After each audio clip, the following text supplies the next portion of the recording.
generación quiere aprender de historia, pero también escribirla. Queremos hablar de política e incidir en ella. Queremos escuchar, pero también ser escuchados. Foro 89.5, con Paco Vallejo y Manuel Galván. La historia es nuestra y la hacen los pueblos. ¿Qué tal? Muy buenos días. Radio UAC, TV UAC. Gracias por escucharnos, gracias por seguirnos aquí en su programa de Foro 89.5. Hoy jueves, casi última semana ya de julio. Esperamos que estén descansando a los que aún se encuentren todavía en periodo vacacional. Nosotros hemos regresado después de 2 semanas de programas pregrabados y el día de hoy estamos en vivo para que nos hagan llegar sus respectivos comentarios del tema, la plática que vamos a tener sobre continuar platicando de una escuela mexicana. Les dejo los teléfonos para que nos hagan llegar sus comentarios al 442-192-1293 y al 442-192-1200 con la extensión 37120. Presento a los invitados, ya nos han acompañado en alguna ocasión. El día de hoy vamos a retomar y reflexionar sobre este modelo de la nueva escuela mexicana, y qué mejor para ello que tener aquí la experiencia de profesor de 37 años en docencia, como es el profesor Plicerio Gaeta de la Cruz, 37 años de experiencia, y Luis Oscar Gaeta, con 17 años de experiencia como docente. Y el objetivo es charlar sobre cuáles son los nuevos retos que va teniendo la nueva escuela mexicana, precisamente en este esquema y el modelo que se está aplicando dentro de la educación mexicana. Lo que primero me gustaría retomar, la última plática que tuvimos era sobre la escuela, cómo inició, cuándo empieza a reflexionarse y a plantearse el cambio de modelo educativo para México, y segundo, cuándo ya entra en vigor y qué tanto se ha aplicado dentro ya de la dinámica cotidiana. Bueno, de acuerdo a la experiencia que tenemos y los acontecimientos políticos que han sucedido en México, el tipo de política económica, social, educativa que se venía desarrollando en el país a partir de 1989 con Carlos Salinas de Gortari hasta el sexenio del expresidente Peña Nieto, pues se había adoptado un tipo de economía de carácter privatizador. El nuevo gobierno le llama a esto sustentado en una ideología que se llama neoliberalismo. Okay. ¿Sí? Entonces, esa política tendía supuestamente a, como lo anunciaba Salinas de Gortari, a mejorar las condiciones del país. Es lo que él decía, en relación a acabar con una economía de carácter mixto, donde la propiedad era social y era privada. Entonces, este nuevo neoliberalismo plantea la situación de acabar con la propiedad social y solamente dejar en pie la propiedad privada. Es por eso que muchas empresas paraestatales, las propiedades ejidales, comunales, empiezan a desaparecer en función de las políticas, de los cambios que se le hicieron a algunos artículos de la Constitución Política Mexicana en el sexenio de Salinas. Uh-huh. ¿Sí? Entonces se empieza a privatizar todo, las empresas paraestatales se empiezan a vender. Si nosotros observamos alrededor de Querétaro y en otras ciudades, pues los campesinos dejan de producir, se descuida el campo, las tierras ejidales se empiezan a vender y los campesinos se van quedando sin las tierras, ¿sí? Entonces todo esto es parte del tipo de formación de ciudadano que se pretendía con la ideología neoliberal. Okay. Es decir, un tipo de ciudadano que fuera a producir a la empresa, a la iniciativa privada. Uh-huh. Y aquí pues el mayor beneficiado iba a ser, por supuesto, el dueño de las empresas. A este tipo de educación se le llamó la formación del capital humano. Okay. ¿Sí? Donde se planteaban en el aspecto pedagógico, en el aspecto educativo, la resolución de problemas que iniciaban principalmente con la asignatura de matemáticas. Es decir, el principal enfoque de las matemáticas era que el alumno se planteara problemas y les diera solución con diversos procedimientos y pudiera argumentar esas formas de solución a esos problemas matemáticos. Pero no solamente era para resolver problemas en matemáticas y en otro tipo de asignaturas que estaban planteados en la educación, sino para resolver los problemas en el trabajo. Es decir, cuando al trabajador, en el momento que tuviera una situación que le obstaculizara la producción, el trabajador tenía que resolver ese problema para que la producción no parara, ¿sí? A todo ese tipo de enfoque se apuntalaba el tipo de educación que se pretendía formar. Ahora con la nueva escuela mexicana va más allá de eso. Ok, ¿qué es lo que busca?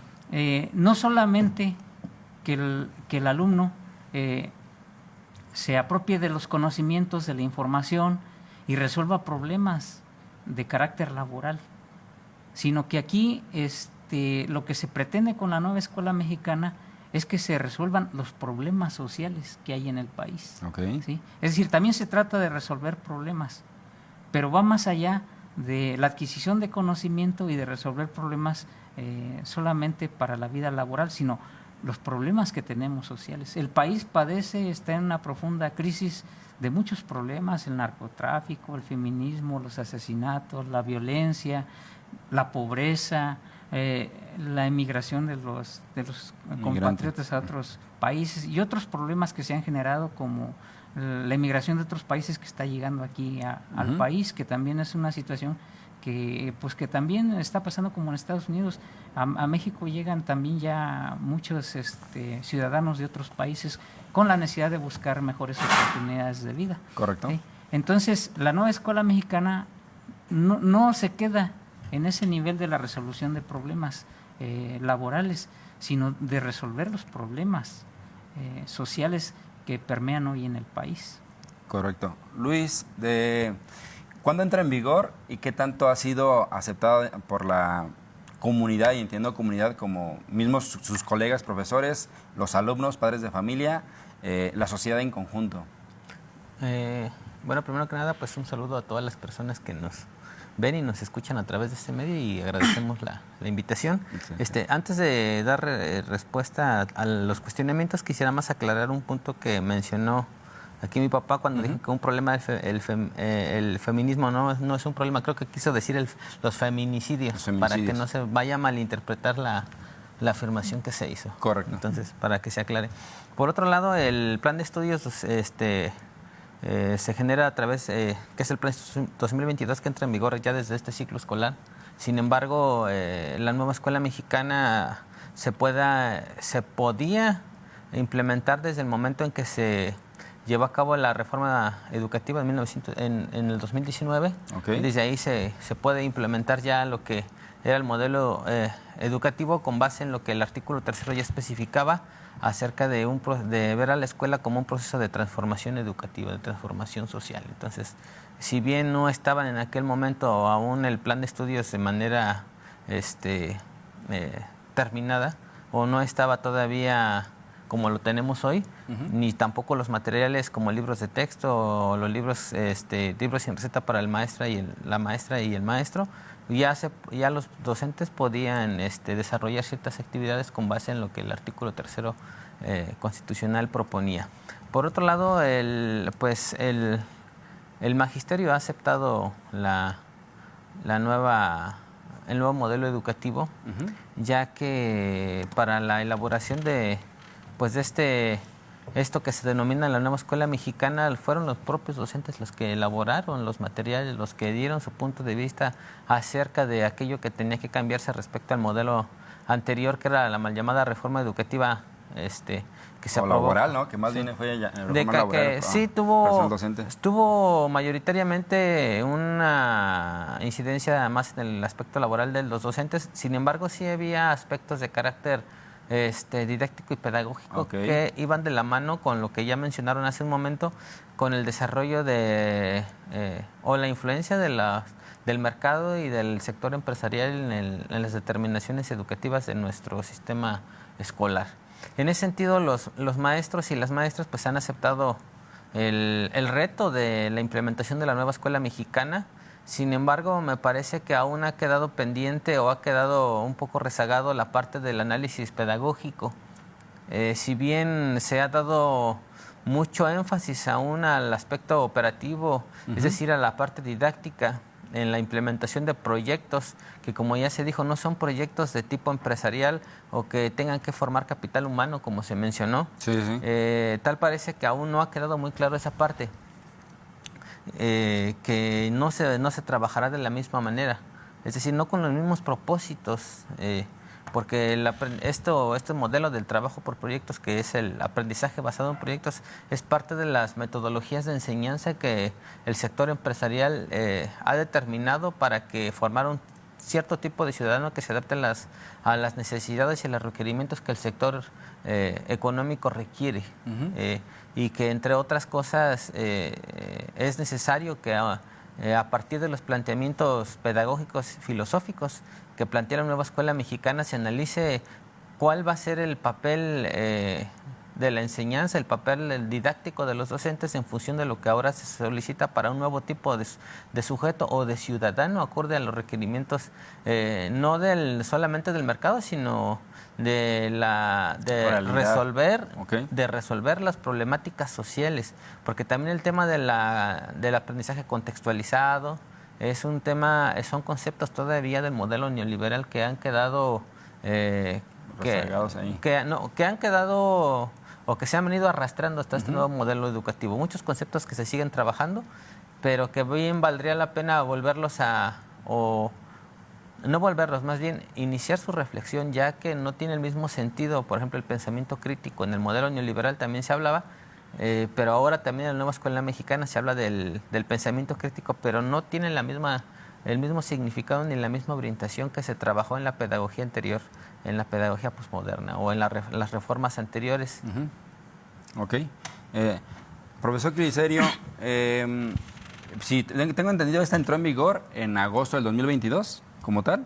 ¿Cuánto tiempo llevan en el plan de estudio ya? O sea, ¿cuántos alumnos o cuántas generaciones ya van con este plan de estudio allá directamente en aula? De hecho, entra en vigor cuando se hace la modificación al artículo 3º constitucional, que es en el 2019, en el año 2019. Allí inicia. Aunque no se hayan editado libros. Sin tener guía o sin tener toda la estructura pedagógica. Sí, el artículo 3º es el fundamento de toda política educativa. Andrés Manuel le llama acuerdo educativo.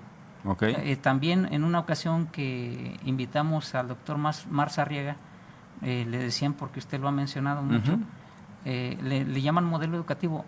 Él dice que no es un modelo educativo, es un movimiento. A diferencia de los conceptos anteriores de llamarlo modelo educativo, no, es un movimiento porque está en constante cambio. ¿Sí?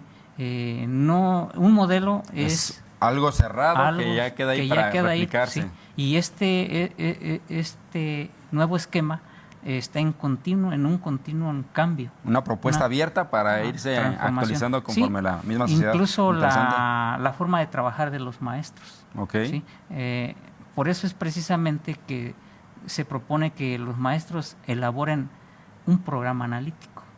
Las políticas educativas anteriores elaboraban un programa de estudios que se tenía que aplicar tal y como está.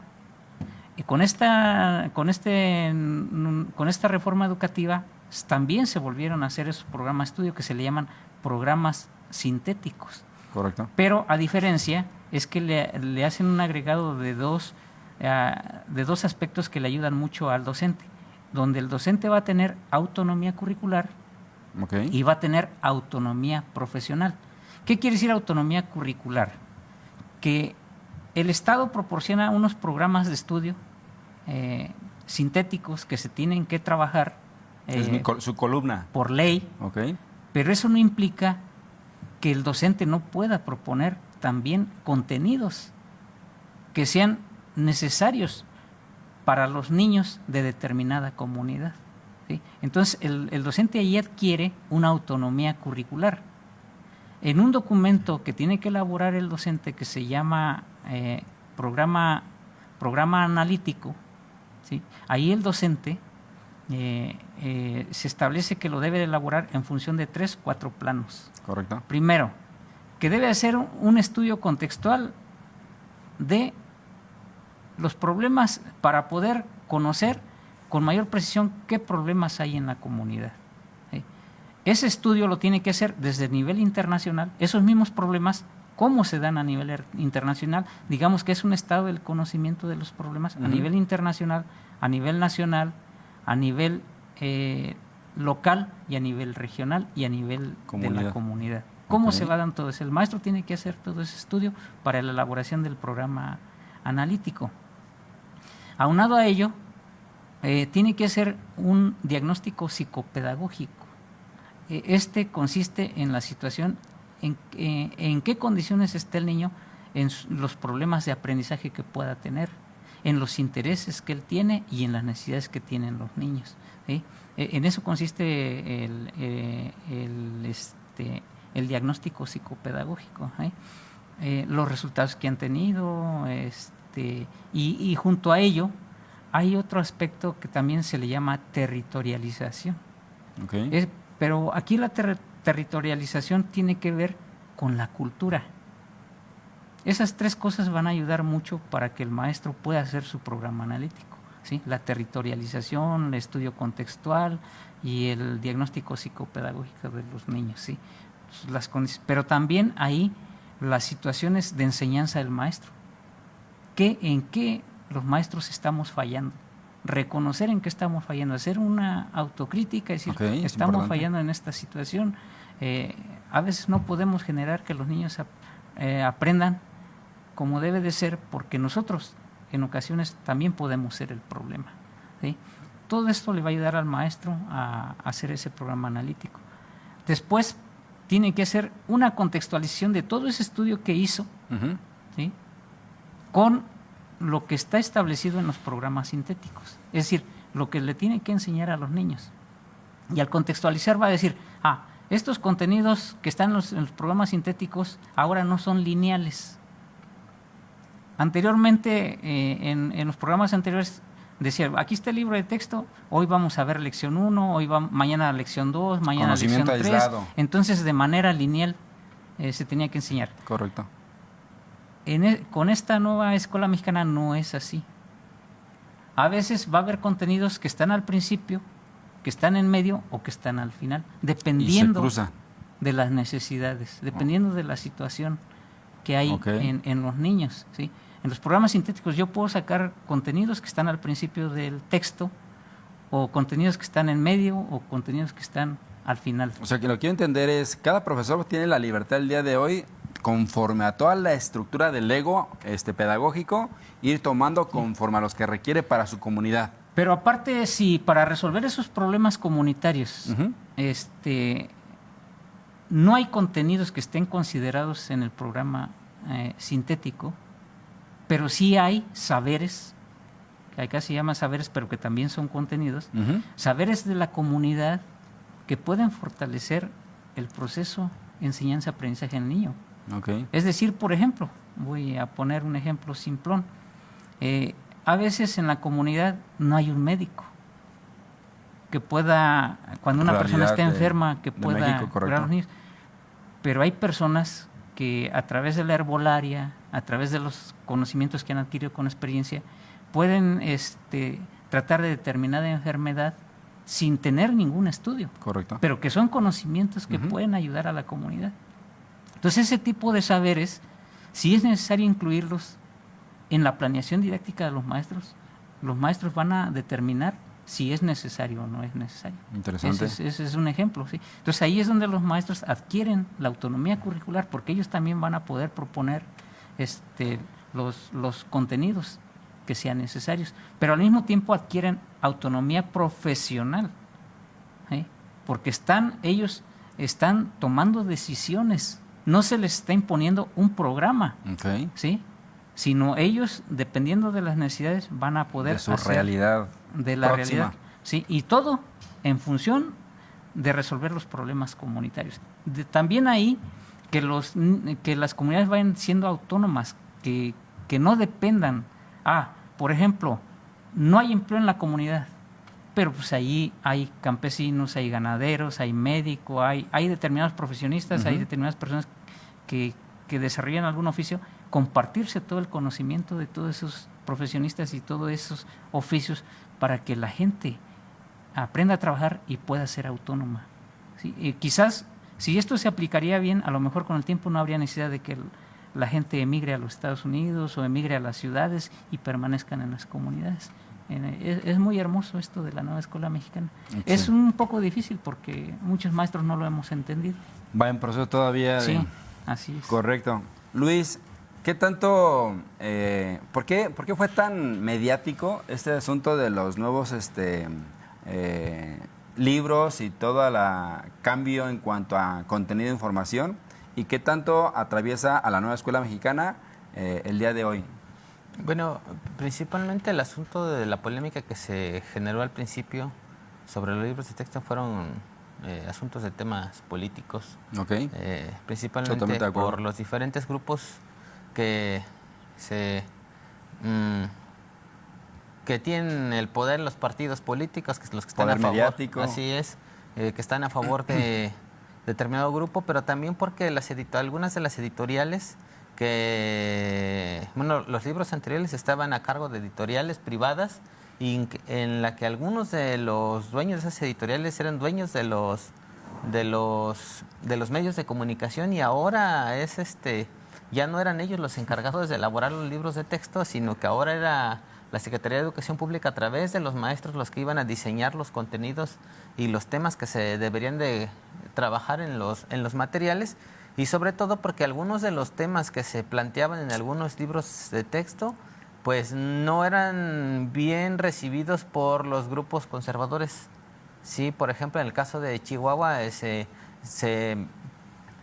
rechazaron mucho los libros porque en el nivel de secundaria se incluía el periodo de la Guerra Sucia, lo que se llama el periodo de la Guerra Sucia, que tiene que ver con las guerrillas y con el movimiento socialista 70s, armado. 80s, correcto. Y sabemos que hubo un proceso revolucionario fuerte en Chihuahua, en donde el gobierno intervino y obviamente no se quería que se supiera cuál había sido la participación del gobierno chihuahuense en aquel periodo. Entonces habría intereses de carácter político histórico que no quería que se supiera, entre otras cosas. Es interesante. Y sobre todo porque en Chihuahua, si mal no recuerdo, fue uno de los estados que por ley a través de la gobernadora evitó que se repartieran los libros, ¿no? Sí. Y sacó su propio panfleto con unas copias ahí que les costó no sé cuántos millones y que a la mejor la tuvieron que desechar porque los mismos profesores dijeron, esto no nos sirve, no es útil, ¿no? Así es. Y ahorita que comentas esto se me hace interesante porque mediáticamente se conocía que era como por el contenido sexual y todo, pero más bien hay un trasfondo político, más allá también del trasfondo ideológico, ¿no? Así es. Bueno, estamos casi por terminar, un minuto. Rápidamente, ¿qué concluiríamos? Esperamos, ¿cómo proyectamos al niño del día de mañana con este nuevo modelo educativo? ¿Que sea más qué?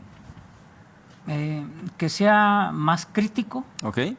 que sea más autónomo, que sea más humano, que adquiera una democracia participativa, que sea inclusivo. Okay. Son algunos de los aspectos que se pretenden con la nueva escuela mexicana. Excelente. Luis, de tu parte, ¿qué proyectas? Pues de mi parte, yo que sea un estudiante que pueda visualizar cuáles son los problemas sociales, cómo puede participar para poderlos afrontar y sobre todo superar la injusticia social de nuestro país. Excelente. Bueno, nos despedimos. Muchas gracias a quienes nos escucharon. Nos vemos en el próximo programa. Gracias al profesor Cliserio y a Luis por esta participación el día de hoy. Nos vemos la próxima. Saludos. Recuerden vernos en Foro 89.5 en YouTube. Nuestra generación quiere aprender de historia, pero también escribirla. Queremos hablar de política e incidir en ella. Queremos escuchar, pero también ser escuchados. Foro 89.5 con Paco Vallejo y Manuel Galván. La historia es nuestra y la hacen los pueblos.